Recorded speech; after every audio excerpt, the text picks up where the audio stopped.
साथियों, विकास के इन कार्यों के बीच आज मैं आप सभी को एक बात से भी सतर्क करना चाहता हूं। आज हमारे देश के सामने एक और ऐसी चुनौती आ खड़ी हुई है जिसे हर देशवासी को जानना और समझना है। ये चुनौती है शॉर्टकट की राजनीति की। बहुत आसान होता है लोग लुभावन वायदे करके शॉर्टकट अपनाकर लोगों से वोट बटोर लेना। शॉर्टकट अपनाने वालों को ना मेहनत करनी पड़ती है और ना ही उन्हें दूरगामी परिणामों के बारे में सोचना पड़ता है।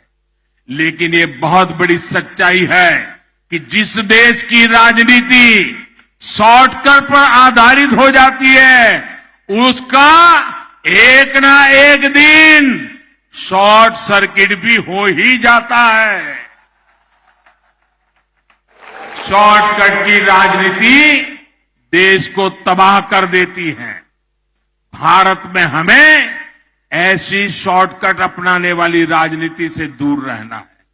अगर हमें आजादी के 100 वर्ष पर भारत को नई ऊंचाई पर ले जाना है तो उसके लिए परिश्रम की पराकाष्ठा करनी है और परिश्रम का कोई शॉर्टकट नहीं होता। भाइयों बहनों, आजादी के बाद देश में जो राजनीतिक दल हावी रहे उन्होंने बहुत से शॉर्टकट अपनाए थे।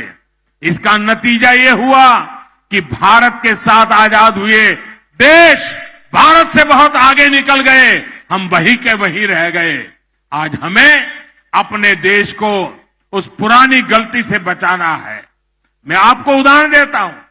आज हम सभी के जीवन में बिजली कितनी जरूरी हो गई है ये हम सभी देख रहे हैं। अगर बिजली ना हो तो मोबाइल चार्ज भी नहीं हो पाएगा, न टीवी चलेगा। इतना ही नहीं, गांव में टंकी बनी हो, नल भी लगा हो, बिजली नहीं है तो टंकी नहीं भरेगी, टंकी नहीं भरेगी तो पानी नहीं आएगा, पानी नहीं आएगा तो खाना नहीं पकेगा। आज बिजली इतनी ताकतवर बन गई है, हर कोई काम बिजली से जुड़ गया है। और भाइयों बहनों, अगर ये बिजली न होगी तो फिर शाम को डिबरी और लालटेन की रोशनी में रहना पड़ेगा। बिजली ना हो तो रोजी रोटी के अवसर, कल कारखाने सब बंद हो जाएंगे। लेकिन बिजली शॉर्टकट से पैदा नहीं की जा सकती। झारखंड के आप लोग तो जानते हैं कि बिजली पैदा करने के लिए पावर प्लांट लगाने पड़ते हैं, हजारों करोड़ रुपए का निवेश होता है। इस निवेश से नए रोजगार भी मिलते हैं, नए अवसर भी बनते हैं। जो राजनीतिक दल शॉर्टकट अपनाते हैं वो इस निवेश का सारा पैसा जनता को बहलाने में लगा देते हैं।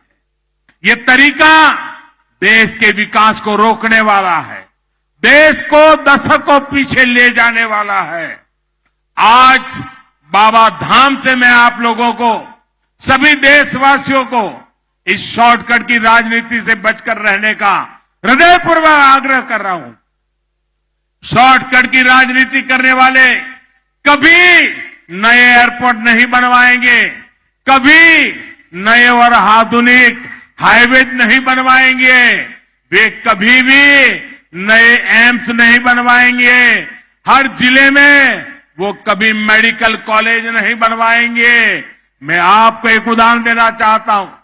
आज यहां झारखंड में हजारों करोड़ की नई सड़कों के लिए शिलान्यास और लोकार्पण हुआ है। किसी के लिए बहुत आसान है ये कह देना कि अब से झारखंड में न बस का टिकट लगेगा, न ऑटो में चढ़ने का पैसा देना होगा और न ही रिक्शे का कोई भाड़ा लगेगा। सुनने में ये बहुत लोग लुभावना लगता है, लेकिन ऐसी लोग लुभावन घोषणाएं, ये शॉर्टकट एक दिन लोगों को ही कंगाल कर देते हैं। जब सरकार के पास पैसा ही नहीं आएगा तो फिर वो नई सड़कों के लिए कहां से खर्च करेगी, नई हाईवे कहां से बनवाएगा। इसलिए ऐसे लोगों से झारखंड के निवासियों को भी सतर्क रहने की जरूरत है। मेरे भाइयों बहनों, आज एक और आग्रह मैं देवघर के लोगों से करना चाहता हूं। आज यहां इतनी सुविधाएं बन रही है तो उनका ख्याल रखने का दायित्व भी मेरे देवघर के भाइयों बहनों का है। देवघर को, बाबा धाम को स्वच्छ रखने की जिम्मेदारी हम सभी भाई बहनों की है। और यात्री आता है, पर्यटक आता है, विदेशी टूरिस्ट भी आता है, तो स्वच्छता उसके लिए पहली आवश्यकता होती है। मैं चाहता हूं ये स्वच्छता हम सबकी जिम्मेवारी है। हम अगर शपथ लें कि मैं गंदगी करूंगा नहीं, मैं गंदगी करने नहीं दूंगा, तो स्वच्छता के लिए और कुछ करने की जरूरत नहीं पड़ेगी।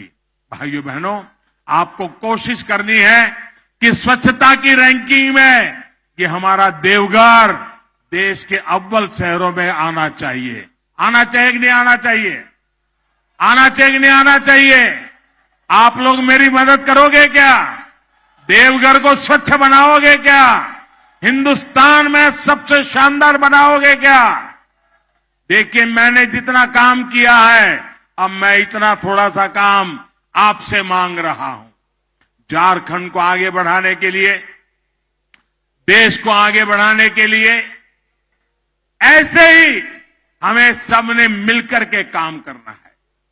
और इसी भावना के साथ हमें देवघर को ही आगे बढ़ाना है, सांथाल परगना को भी आगे बढ़ाना है, हमारे झारखंड को भी आगे बढ़ाना है और पूरे हिंदुस्तान को भी आगे बढ़ाना है। इंडिया टीवी हर वक्त हर जगह डाउनलोड करने के लिए सर्च करें India TV news Google play store या ऐप स्टोर पर।